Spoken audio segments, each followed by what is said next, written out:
completed one part of factorization, and there we studied the method of factorization. First one was by taking out common factor, and second one was by grouping method, and third one was the difference of two squares. In this video we will learn factorization of quadratic trinomial. Okay, so without wasting your time, let us get started the class.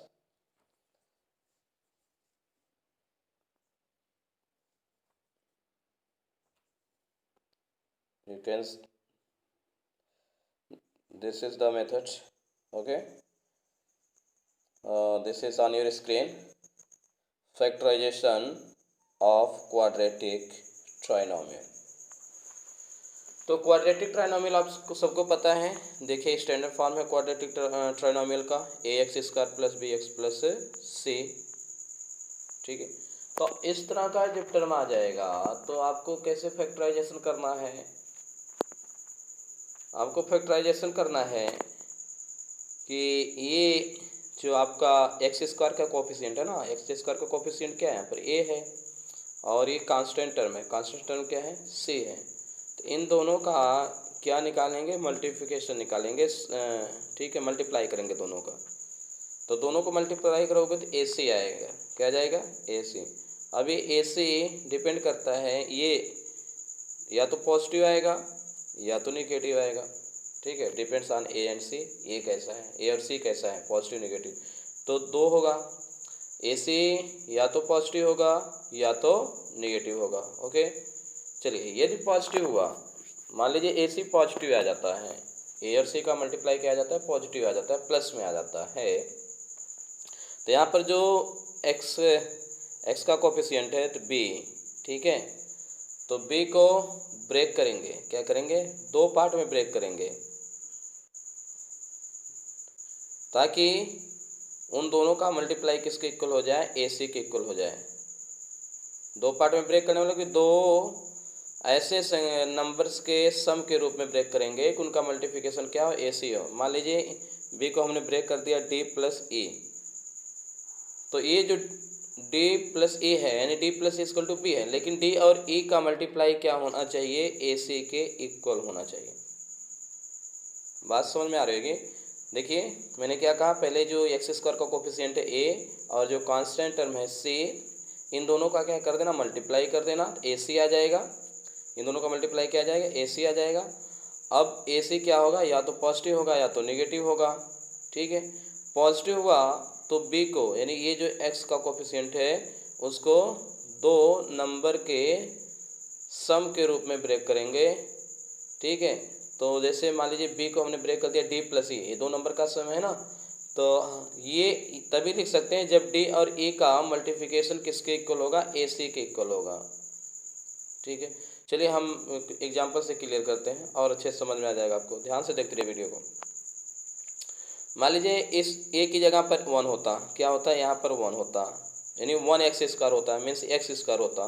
और इस b की जगह पर मान लीजिए 5 होता, क्या होता, और c की जगह पर 6 होता। मैंने क्या लिख दिया, यानी ये होता आपका x², ठीक है, प्लस 5x प्लस 6। अब आपको इसका फैक्टराइजेशन करना है तो क्या करना है, यहाँ x² का कोफिशिएंट क्या है, 1 है ना, x² का कोफिशिएंट क्या है, 1 है, और कांस्टेंट टर्म क्या है आपका, 6 है। तो 1 और 6 का मल्टीप्लाई क्या होगा, या तो आप कंपेयर कर लीजिए, यहाँ पर a की वैल्यू किसके इक्वल होगी, 1 के इक्वल होगी।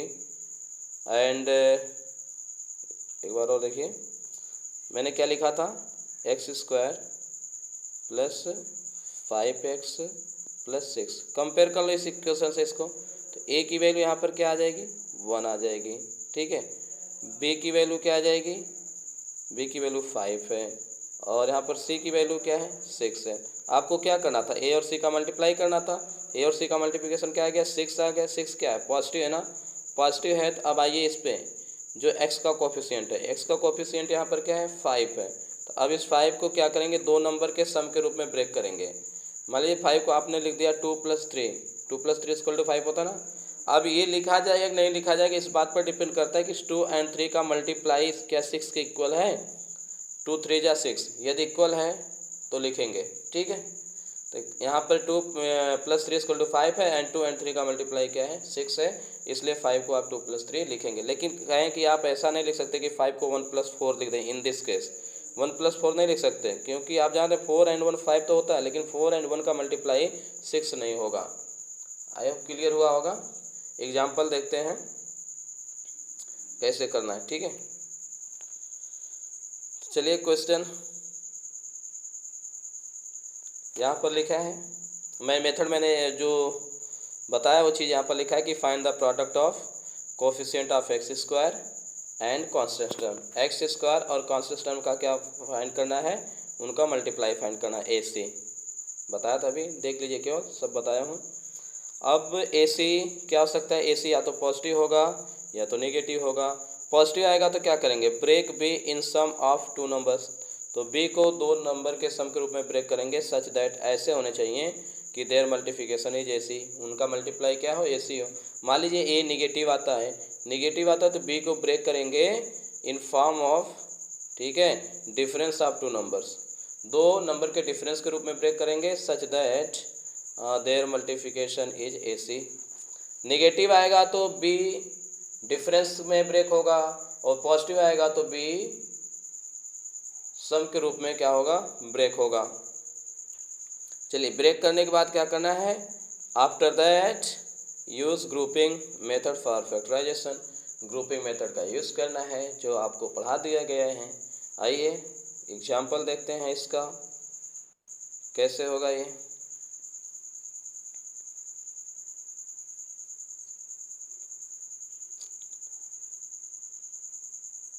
आपको पूरा एग्जाम्पल दिख रहा है, देखिए यहाँ पर क्वेश्चन है कि x² + 9x + 18 का क्या करना है, फैक्टराइजेशन करना है। तो ये तो उसी फॉर्म का है ना, ax² + bx + c, अभी अभी बताया था। तो क्या करोगे, कंपेयर करोगे तो a की वैल्यू क्या आएगी, 1 आएगी इस केस में, ठीक है। a की वैल्यू 1 आएगी, b की वैल्यू क्या आएगी 9 आएगी, और c की वैल्यू क्या आएगी 18 आएगी। तो यहाँ पर देख लीजिए बताया गया ax² + bx + c से कंपेयर करोगे तो a की वैल्यू 1, b की वैल्यू 9, c की वैल्यू 18, और a और c का मल्टीप्लाई क्या होगा 18 होगा। अब 18 क्या है, पॉजिटिव है, तो सिंस AC इज पॉजिटिव, तो पॉजिटिव है, ठीक है। तो अब कहाँ आपको आना है, अब आना है आपको B पर। B क्या यहाँ पर 9 है, ठीक है। इस 9 को ब्रेक करेंगे किसके रूप में, सम के रूप में या डिफरेंस के रूप में, सम के रूप में ब्रेक करेंगे, क्योंकि AC का मल्टीप्लाई क्या आया हुआ है, सम आया हुआ है, पॉजिटिव आया हुआ है, ठीक है।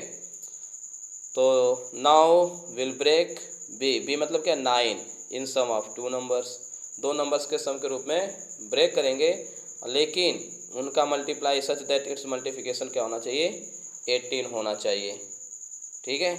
तो आप देख सकते हैं यहाँ पर लिखा हुआ है x² वैसे उतार लिया।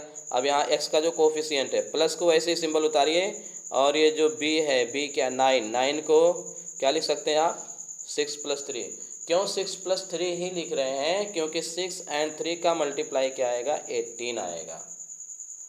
बाकी आप 9 को 7 + 2 भी, आप कोई बच्चा क्वेश्चन का सर 7 + 2 क्यों नहीं लिख सकते हैं, क्योंकि 7 + 2 भी तो 9 होता है, लेकिन इस 7 और 2 का मल्टीप्लाई 18 नहीं होगा, क्या होगा 14 होगा, इसीलिए 7 + 2 नहीं लिख रहे हैं। आई होप क्लियर हुआ होगा। चलिए यहाँ पर देख लीजिएगा, तो x² अब ब्रेक कर दीजिए, +6 × x क्या हो जाएगा 6x + 3x + 18। अब पहले दो में कामन ले लीजिए, इन दो टर्म में क्या कामन हो रहा है, x कामन हो रहा है, x कामन हो गया, ब्रैकेट में क्या बचा x + 6 बचा, और प्लस फिर क्या कामन हो गया 3 कामन हो गया इन दोनों में, ठीक है। तो 3 कामन हो गया, तो यहाँ से x बचा, वहाँ से क्या बचा 6 बचा। अब देखिए दोनों जगह x + c आ रहा है, यहाँ पर भी x + c है, और यहाँ x + 6 है, और यहाँ पर भी x + 6 है। तो x + 6 क्या हो गया, कॉमन हो गया, फिर क्या बच गया, यहाँ फर्स्ट ब्रैकेट से x बचा, सेकंड ब्रैकेट से क्या बचा 3 बचा, तो सेकंड ब्रैकेट में क्या हो गया x प्लस 3 हो गया। क्लियर हो गया, चेक कर सकते हैं आप। देखिए किसका फैक्टर करना था, x square plus 9x plus 18 का करना था, तो हमने क्या किया, एक्स स्क्वायर का कोफिशिएंट 1 और ये कांस्टेंट टर्म 18 का मल्टीप्लाई कर दिया, तो क्या आ गया 18 आ गया। 18 पॉजिटिव है इसलिए 9 को ब्रेक करेंगे किस रूप में, 2 नंबर के सम के रूप में, तो 9 को लिख दिया 6 + 3, क्योंकि 6 और 3 क्या होता है 9 होता है। क्यों लिखा हूँ, किस लिए लिखा हूँ, क्योंकि 6 और 3 का मल्टीप्लाई क्या होता है 18 होता है। ठीक है, तो 9 को क्या लिख दिया 6 + 3 लिख दिया, और क्यों लिखा, क्योंकि 6 और 3 का मल्टीप्लिकेशन क्या होगा 18 होगा। अब आगे ब्रेक कर दीजिए ब्रैकेट को, तो x square plus 6x plus 3x plus 18। अभी पहले वाले से x कॉमन ले लीजिए, दूसरे वाले से 3 कॉमन ले लीजिए, तो x प्लस 6 और प्लस 3 कॉमन ले x प्लस 6। अब फिर इन दोनों टर्म में क्या कॉमन हो रहा है x प्लस 6, तो एक ब्रैकेट में लिखा, जो बच गया उसे दूसरे ब्रैकेट में लिख दिया। क्लियर हुआ, चलिए नेक्स्ट एग्जाम्पल देखते हैं।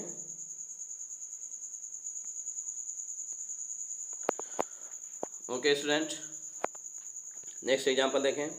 14x square plus 9x plus 1, इसका फैक्टराइजेशन करना है।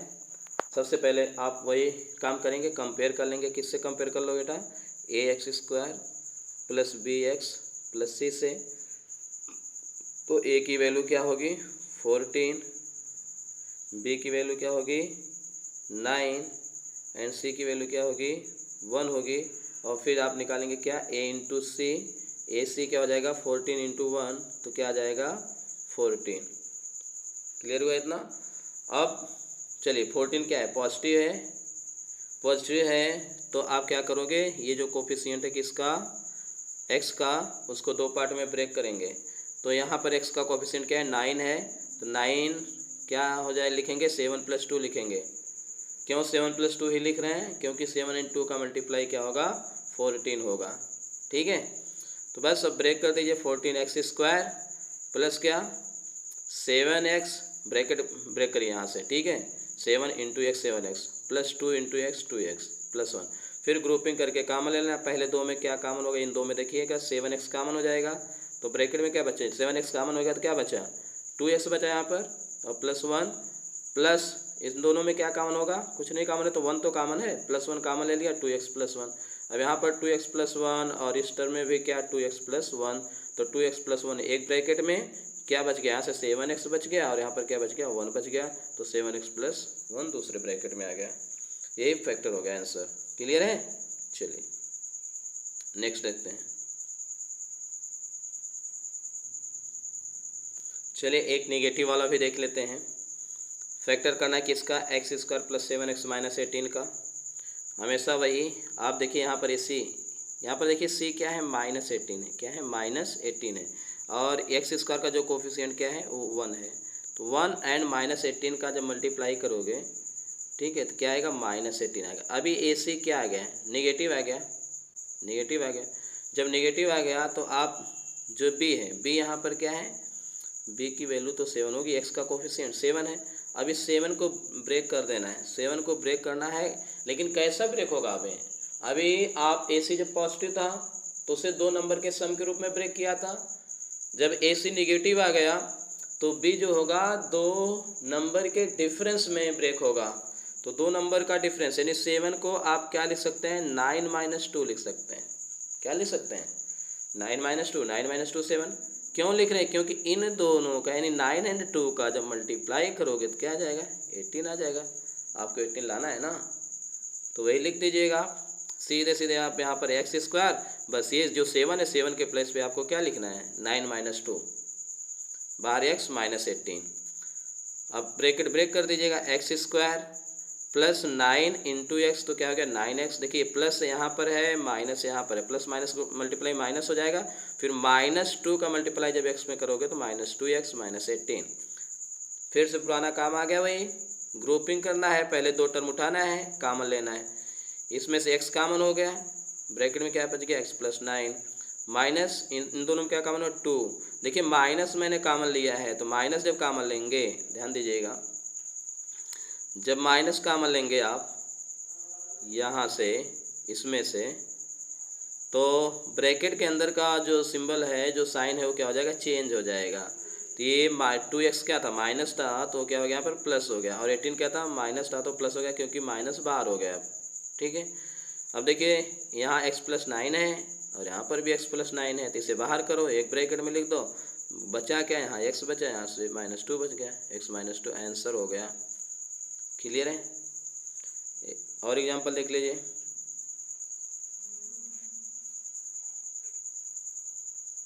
चलिए एग्जांपल देखते हैं। 6x² + 11x - 10, इसका फैक्टर करना है।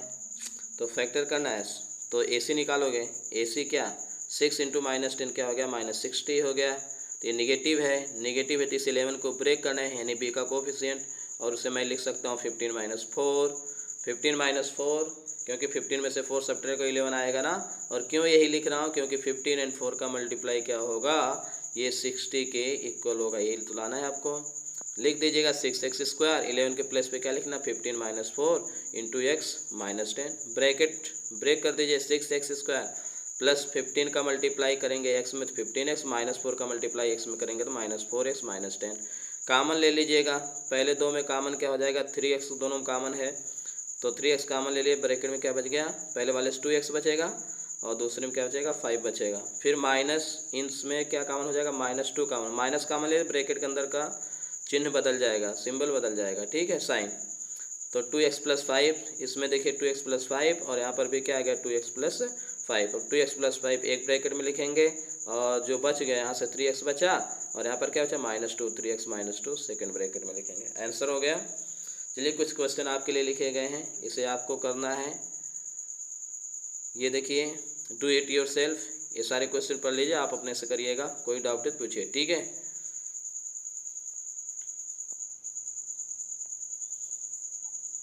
Square of A trinomial. चलिए इस फार्मूले का यूज करके भी फैक्टर करते हैं। देखिए मैं बार बार बता रहा हूँ कि फैक्टराइजेशन का कोई एक डेफिनेट मेथड नहीं होता कि आपको बता दिया कि बस यही वाला लगा लीजिए हो जाएगा। आपको प्रैक्टिस करना है, खुद समझना है कहाँ पर कौन सा मेथड यूज होगा। इसके लिए सिर्फ और सिर्फ प्रैक्टिस करना है। कोई भी नहीं पढ़ा सकता है कि आप यहाँ पर ये मेथड लगाइए, वहाँ पर वो मेथड लगाइए। बस अभ्यास करेंगे और जो पढ़ा रहे हैं उसी पर आप अभ्यास करते रहिए, प्रैक्टिस करते रहिए, तो सब कुछ सीख जाएंगे आसानी से। और फिर कभी भी कोई भी फैक्टर आएगा आपके लाइफ में, जब तक भी आप पढ़ाई करोगे सारा का सारा कर ले जाओगे, इससे आगे कोई फैक्टराइजेशन नहीं आने वाला है। ठीक है, तो देखिए इस क्वेश्चन को,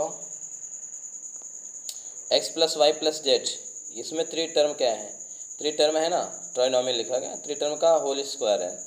तो ये फार्मूला तो सबको याद ही होगा, x² + y² + z² + 2xy + 2yz + 2zx। चलिए इसका यूज़ कैसे करेंगे क्वेश्चन में, तो देखिए यहाँ पर लिखा गया है कि 4x² + y² + z² -4xy - 2yz + 4xz। अब इसका फैक्टराइजेशन करना है। तो पहले तो आप इसको स्क्वायर के टर्म में लिखो। देखिए इसमें जो है फार्मूला ना, इसमें ये x² + y² + z², 3 square term है ना।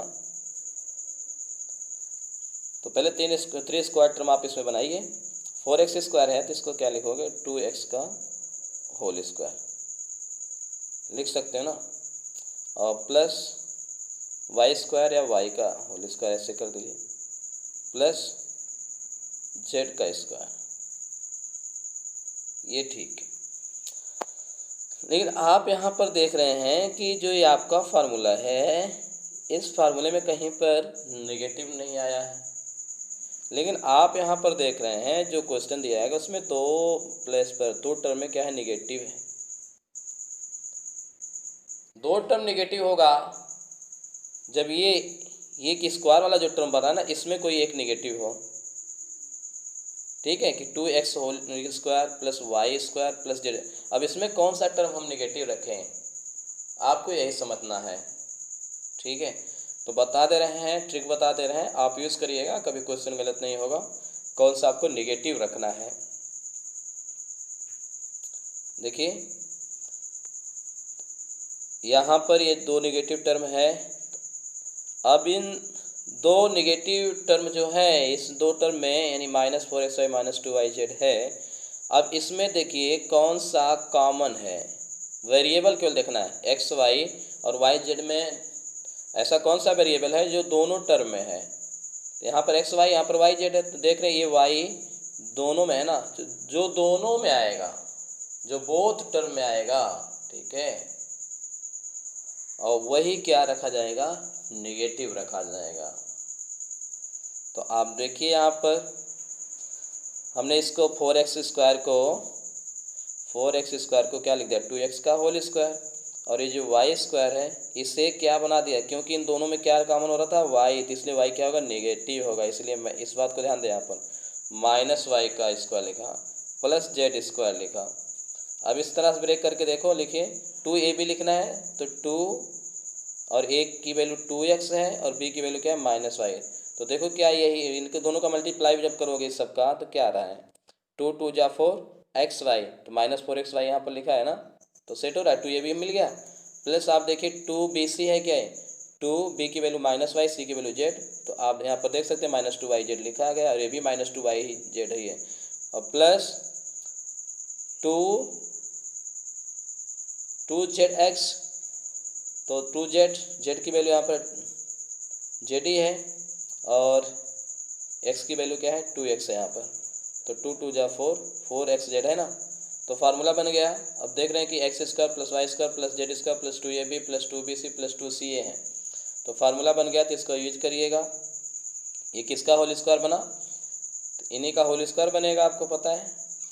तो 2x प्लस y नहीं -y + z, इसको ब्रैकेट हटा दीजिए अंदर से, तो 2x -y + z का होल स्क्वायर, तो ये आंसर हो जाएगा। ठीक है, तो आगे देख लीजिए, क्वेश्चन और देख लीजिएगा, कौन पॉजिटिव नेगेटिव होगा। इसमें बहुत टफ नहीं है, थोड़ा सा प्रैक्टिस करेंगे तो अच्छे से आ जाएगा आपको। ठीक है बेटा, तो ये क्वेश्चन और देखते हैं, समझ लीजिए इस क्वेश्चन को अच्छे से। देखिए ये लिखा गया है 2x² + y² + z² -2√2xy, देख लीजिए यहाँ पर माइनस है और एक यहाँ पर माइनस है, दो माइनस है, इसका मतलब हुआ कि कोई एक निगेटिव डेफिनेटली आएगा। ठीक है, तो अब निगेटिव कौन होगा, इसको कैसे पता करेंगे, तो ये जो निगेटिव टर्म है इन दोनों में कौन सा वेरिएबल कॉमन है, तो दोनों में वेरिएबल x कॉमन है, तो जो x वाला टर्म है ना वही क्या रखा जाएगा, निगेटिव रखा जाएगा। तो आप ये 2x² है ना, तो इसको क्या लिख सकते हो, माइनस क्यों लिख रहा हूँ, क्योंकि ये देखिए निगेटिव वाले टर्म में क्या x कॉमन, इसलिए माइनस लगा रहा हूँ x वाले के साथ ना, -√2x² लिखोगे, √2 का स्क्वायर 2 हो जाएगा, माइनस का स्क्वायर क्या हो जाता है, प्लस ही तो होगा, और फिर x का स्क्वायर x² हो जाएगा, तो यही तो लिखा है 2x², चाहे 2x² लिखो या -√2x² लिखो, प्लस y², और ये 8z² है ना, तो इसको लिख दिया 2√2z का होल स्क्वायर। 2√2 क्यों लिखा, क्योंकि 2√2 का जब स्क्वायर करोगे ना, 2√2 का स्क्वायर जब करोगे तो क्या मिलेगा आपको, 2 का स्क्वायर 4 हो जाएगा, √2 का स्क्वायर 2 हो जाएगा, 4 2 8 हो जाएगा, प्लस अब आप सेट कर लीजिए इसको, इन सब को, कि यहाँ पर क्या आएगा, 2ab, 2a की वैल्यू -√2x, यहाँ पर a है और यहाँ पर b, 2ab हो गया, फिर क्या हो गया 2bc हो गया, और ये क्या हो गया 2ca हो गया, तो बन गया होल स्क्वायर ना, किसका होल स्क्वायर बना, -√2x + y + 2√, इसका और इसका सबका होल स्क्वायर हो गया आंसर। बाकी कोई भी डाउट है आप स्कूल आइए कॉपी करेक्शन के लिए, तो वहाँ पर आप अपने डाउट को पूछ सकते हैं। ठीक है,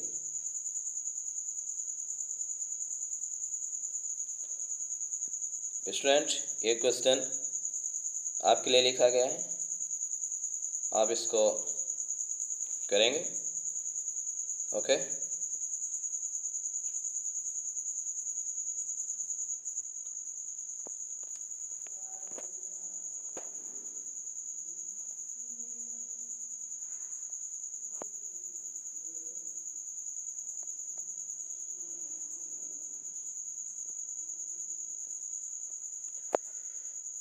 factorization of sum or difference of cubes। तो देखिए फैक्टराइजेशन करना है जिसमें क्यूब का क्या सम हो या डिफरेंस हो। तो फार्मूला आपको पहले ही पेज पर बता दिया गया है। तो X cube plus Y cube का क्या फार्मूला होता है, एक्स प्लस वाई। देखिए एक्स प्लस है तो एक्स प्लस वाई आएगा, सिर्फ इसमें ए बी वाला टर्म जो है निगेटिव हो जाएगा। तो X square minus X Y plus Y square. X cube minus Y cube है तो एक्स माइनस वाई आएगा और ए बी वाला टर्म क्या हो जाएगा, पॉजिटिव हो जाएगा। X square plus X Y plus Y square. कहने वाले इस फार्मूले को आप रिमेंबर कर लीजिए एकदम, ठीक है, आपके जुबान पर होना चाहिए। तो एग्जाम्पल कर लेते हैं। 8a cube minus 27b cube, इसका फैक्टराइजेशन करना है। तो 8a क्यूब है तो 8a क्यूब को क्या लिख सकते हैं, 2a का होल क्यूब में बना लीजिए। और 27b क्यूब जो है उसको क्या लिख सकते हैं, 3b का होल क्यूब लिख सकते हैं। क्यों, 3 3 जा 9, 9 3 जा 27 आ जाएगा। यहाँ पर 2 2 जा 4 2 जा 8 आ जाएगा। तो ये 2a का होल क्यूब माइनस 3b का होल क्यूब, बस फार्मूला लगा दीजिए। आपका ये x हो गया और ये क्या हो गया, y हो गया। तो x माइनस वाई यानी 2a माइनस 3b, और फिर क्या हो जाएगा, ये वाला पहले टर्म का स्क्वायर 2a का स्क्वायर, फिर प्लस करके दोनों का मल्टीप्लाई करना है 2a इंटू 3b और प्लस 3b स्क्वायर। तो 2a माइनस क्या हो जाएगा, 2a माइनस 3b और 2a का स्क्वायर क्या हो जाएगा, 4a square plus 2a into 3b क्या हो जाएगा, 6ab plus 9b square. Okay, एक और एग्जांपल देखिए। फैक्टर करना है आपको a cube minus b cube minus ab का। तो चलिए a cube minus b cube minus a plus b का फैक्टर करना है। तो a cube minus b cube, तो यहाँ पर तो आपको दिख रहा है कि यहाँ पर आप फार्मूला लगा सकते हैं। तो जहाँ पर फार्मूला लगा सकते हैं लगाइए, फार्मूला लिख दीजिए क्यूब माइनस b क्यूब का a minus b square plus ab plus b square. अब इन दोनों में क्या कॉमन ले लिया, माइनस कॉमन ले लिया। तो माइनस जब कॉमन ले लिए तो ब्रैकेट के अंदर का साइन चेंज हो जाएगा। तो पॉजिटिव वाला निगेटिव हो जाएगा, निगेटिव वाला पॉजिटिव हो जाएगा। तो ए निगेटिव है इसलिए इसमें पॉजिटिव लिखा गया और बी पॉजिटिव है निगेटिव हो गया। क्यों, क्योंकि निगेटिव साइन बाहर हो गया। ओके, तो यहाँ पर देखिए a माइनस बी है सेकेंड टर्म में और फर्स्ट टर्म में भी क्या है a माइनस बी, तो a माइनस बी कॉमन हो गया। ब्रैकेट में क्या बचा, यहाँ a square plus A B plus B square बचा और माइनस 1 यहाँ से बच गया, आंसर हो गया। ओके, तो ये सब सारे क्वेश्चन आपको करना है, आप देख लीजिए। ये सारे के सारे क्वेश्चन आप खुद करेंगे। ओके,